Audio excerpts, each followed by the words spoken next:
룻기는 나오미와 그녀의 며느리 룻의 이야기를 기록한 책입니다. 흉년의 때 베들레헴에 살고 있던 엘리멜렉은 아내와 두 아들을 데리고 모압 지방으로 내려갑니다. 엘리멜렉이 죽고 두 아들 말론과 기륜은 모압 여인과 결혼을 하게 됩니다. 말론과 결혼한 모압 여인이 바로 룻입니다. 말론과 기륜도 죽고 나오미와 두 며느리가 함께 살게 되는데요.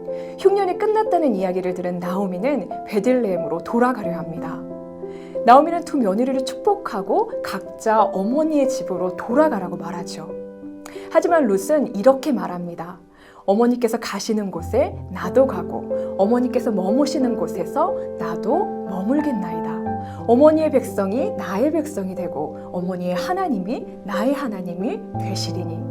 룻이 나오미를 따라가면 모압 출신이라는 이유로 평생 차별과 멸시 속에 살아야 했습니다. 하지만 그럼에도 불구하고 룻은 끝까지 나오미를 따라가겠다고 결심합니다. 나오미를 따라 베들레헴으로 올라간 룻은 이삭 줍는 일을 했습니다. 추수할 때 밭에 떨어진 이삭을 줍는 일입니다. 이 밭의 주인은 바로 보아스입니다. 보아스는 엘리멜렉과 친척 사이였습니다. 보아스는 룻에게 앞으로 자신의 밭에서 이삭을 주우라고 이야기합니다. 그리고 보아스는 일꾼들에게 명령해서 룻이 많은 이삭을 쉽게 주울 수 있도록 배려했습니다. 보아스의 도움으로 룻은 보리추수와 밀추수를 마칠 때까지 많은 이삭을 주울 수 있었습니다. 이스라엘에는 고엘이라는 제도가 있었는데요. 고엘 제도에 따르면 보아스는 엘리멜렉의 땅을 되찾아줄 의무가 있는 친족입니다. 나오미는 룻이 보아스와 재혼하기를 원했고 또 보아스를 통해 엘리멜렉의 기업을 되찾길 원했습니다. 나오미는 룻에게 보아스가 타작마당에서 자고 있을 때 그 발치에 누우라고 이야기합니다. 룻이 보아스에게 청혼하게 한 겁니다. 그리고 룻은 나오미의 말에 그대로 순종합니다. 마침내 룻은 보아스와 결혼하고 아들을 낳습니다. 아들의 이름이 오벳인데요. 이 오벳의 손자가 바로 다윗입니다. 룻기의 핵심 주제는 헤세드입니다. 헤세드는 사랑, 자비, 긍휼 등 다양한 의미를 담고 있는데요. 룻기는 헤세드를 은혜와 인애라는 말로 표현하고 있습니다. 룻기의 등장인물들은 서로에게 은혜와 인애를 베풉니다. 나오미는 두 며느리가 베들레헴에서 이방인으로 살아가는 것이 얼마나 고생스러울지 잘 알았습니다. 그래서 각자 어머니 집으로 돌아가서 새로운 삶을 살도록 배려합니다. 자신의 여생보다 젊은 며느리들의 인생을 더 아끼는 마음이었습니다. 룻은 자기 민족과 신을 버리고 시어머니 나오미를 따라갑니다. 룻에게는 혼자 남은 나오미를 불쌍히 여기는 마음과 그녀를 위해 기꺼이 헌신하려는 마음이 있습니다. 나오미와 룻이 돌아간 베들레헴엔 가난한 사람들이 이삭을 줍도록 배려하는 따뜻한 공동체가 있습니다. 또 베들레헴엔 손해를 감수하면서까지 친척의 재산을 회복시켜주려는 보아스도 있습니다. 서로를 도우려는 따뜻한 마음과 행동, 이것이 바로 헤세드입니다. 룻기의 배경은 사사시대입니다. 사사시대는 그 어느 때보다 무질서하고 부도덕한 시대였는데요. 사사시대에 이렇게 다른 이들에게 사랑을 베푸는 사람들이 있었다는 것은 참 놀라운 일입니다. 룻기에는 초자연적인 계시나 기적 같은 일은 일어나지 않습니다. 하지만 그보다 더 큰 기적이 있습니다. 그것은 바로 서로의 인생을 긍휼히 여기고 미약하지만 온 힘을 다해 서로를 돕는 선한 사람들입니다. 또 한 가지 룻기를 읽을 때 염두해야 할 것은 바로 하나님의 섭리입니다.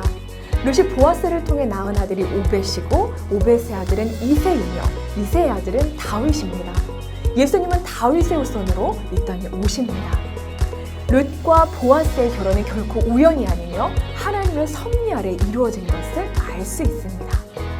이 장을 보면 룻이 보아스를 처음 만나는 장면이 나오는데요. 이삭을 주우러 나간 룻이 우연히 보아스의 밭에 이르게 됩니다. 그리고 마침 그때 보아스가 그 밭에 와 있습니다. 우연이라는 말과 마침이라는 말 뒤에 감춰진 하나님의 절묘한 인도하심이 보이시나요? 우연이 아니라 모든 것은 하나님의 세밀한 섭리였습니다. 룻기를 읽다 보면 기업 물을 자라는 말이 반복해서 등장합니다. 기업 물을 자는 히브리어로 고엘입니다. 무르다, 속량하다, 구속하다는 뜻을 가진 가알이라는 단어에서 파생된 말입니다. 억울하게 죽임을 당한 친척을 위해 복수해주고 아들을 낳지 못하고 죽은 친척이 있다면 그 미망인과 결혼해서 혈통을 잇게도 해줍니다.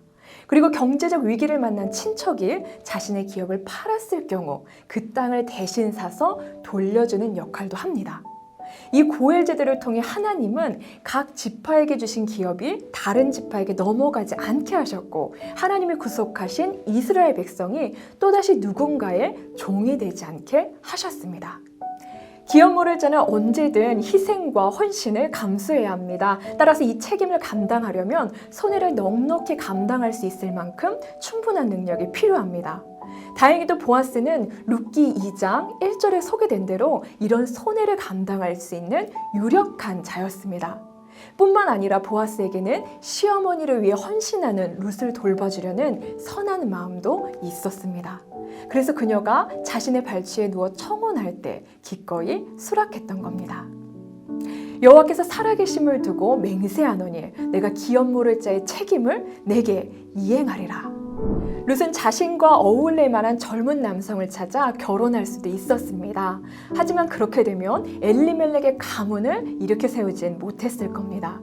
그래서 룻은 자신의 인생이 아니라 나오미와 엘리멜렉 일가의 회복을 위해 보아스에게 청혼하고 그에게 기업 모를 자가 되어줄 것을 요청했던 겁니다.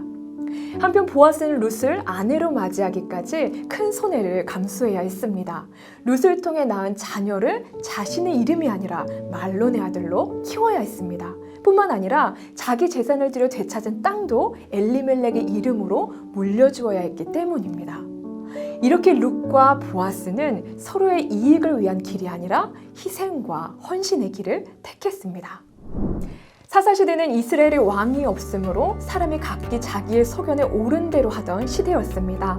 그러나 앞으로 다윗을 통해 이루어갈 하나님의 나라는 서로가 서로를 선대하는 선한 나라입니다. 보아스는 예수 그리스도를 예표하는 인물입니다. 다윗의 후손으로 오신 예수 그리스도는 마치 보아스가 엘리멜렉의 기업을 되찾아준 것처럼 온 인류가 범죄하고 잃어버린 하나님 나라의 기업을 회복해 주셨습니다. 예수님은 우리 모두를 위한 기업 모를 자, 곧 고엘이십니다. 룻기를 통해 우리 인생의 기업 모를 자 되시는 주님을 깊이 만나는 은혜가 있으시길 바랍니다. 룻기를 더 자세하게 알고 싶으시다면 룻기 성경 통독을 누르시고 룻기 전체를 직접 읽어보시기 바랍니다.